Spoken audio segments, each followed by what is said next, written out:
Vous venez d'acquérir un véhicule électrique Goupil avec ou sans permis.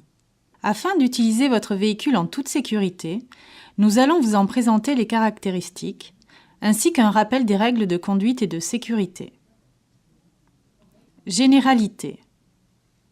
Vous ne devez pas utiliser ce véhicule si vous n'avez pas été formé à son utilisation en toute sécurité. Sur site fermé, l'autorisation de conduite est délivrée au conducteur par le chef d'établissement sur la base d'une évaluation destinée à établir sa capacité à utiliser ce véhicule. Pour plus d'informations sur la formation des conducteurs, consultez un organisme agréé. Règle de base. Il est interdit d'utiliser ce véhicule sur la voie publique s'il n'a pas été préalablement immatriculé. Ne braquez pas les roues violemment lorsque vous roulez à grande vitesse.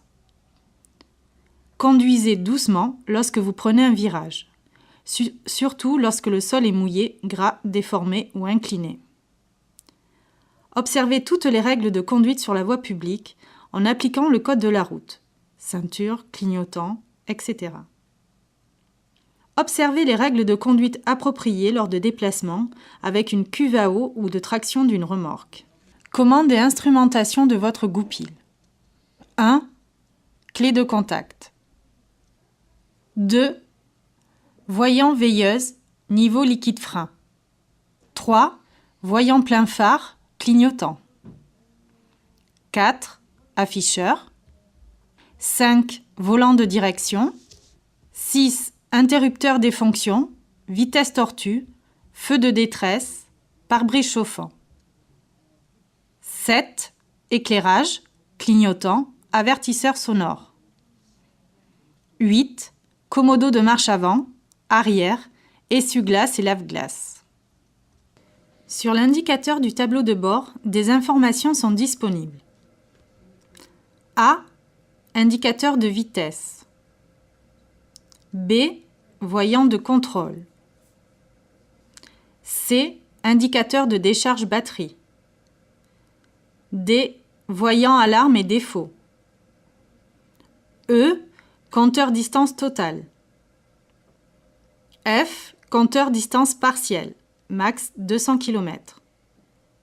G. Afficheur heure, temps d'utilisation, temps avant prochaine maintenance. H. Bouton accès menu.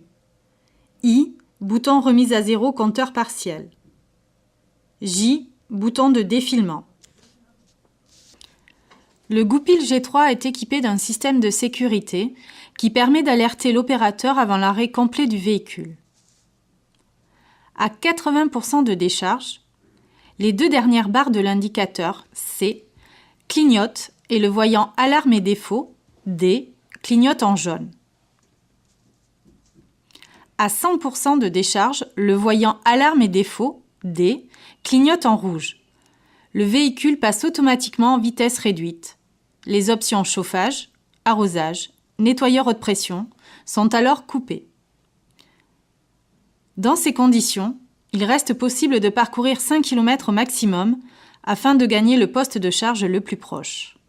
Ne pas utiliser le véhicule plus de 5 km, une décharge au-delà peut endommager les batteries qui ne seront alors plus couvertes par la garantie. En cas de problème, le voyant clignote et sa couleur indique l'importance du défaut. Clignotement rouge, défaut majeur. Résoudre le problème au plus vite, sous peine d'endommager le véhicule. Clignotement jaune, défaut mineur. Le fonctionnement n'est pas affecté. Résoudre le problème en fin d'utilisation du véhicule. Le témoin batterie s'affiche pour vous informer d'un manque d'eau. Faire la remise en eau des batteries.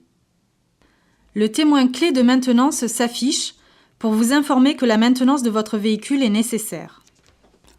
Les commandes sur la partie des assises sont 16. Frein de parking.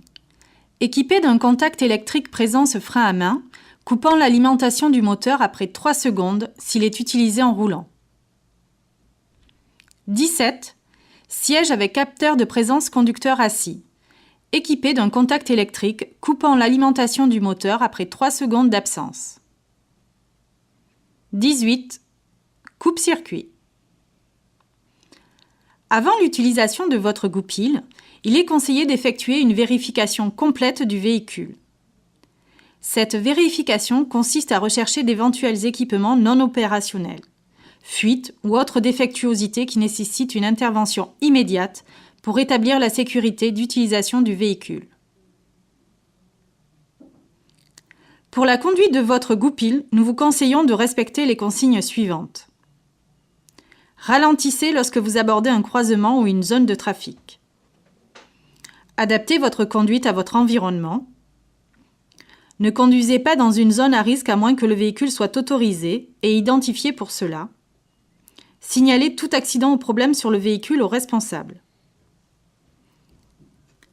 Pour le chargement et le déchargement, ne chargez pas un paquet s'il peut facilement tomber du véhicule. Ne pas dépasser la charge maximale prescrite par le constructeur. Soyez extrêmement prudent lorsque la charge embarquée dépasse en hauteur, en largeur ou en longueur du véhicule. Répartir correctement les charges embarquées et les fixer lors du transport. Ne pas transporter plus de 2 personnes, nombre maximum autorisé. Avant d'effectuer la charge de votre véhicule, assurez-vous d'avoir coupé le contact du véhicule électrique, appuyez sur le bouton de coupe-circuit. Ensuite, pour effectuer la charge, branchez sur le secteur 220 volts 16 Ah la prise de charge se trouvant sous le siège passager. Attendre le chargement complet des batteries. Temps de charge moyen 8 à 12 heures.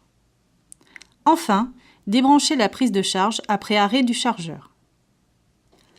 La mise en eau s'effectue toujours après la charge, afin d'éviter le risque de débordement. Servez-vous du kit de remplissage qui vous a été fourni à la livraison de votre véhicule. Posez le bidon d'eau déminéralisé en hauteur. Ouvrir le bouchon du bidon.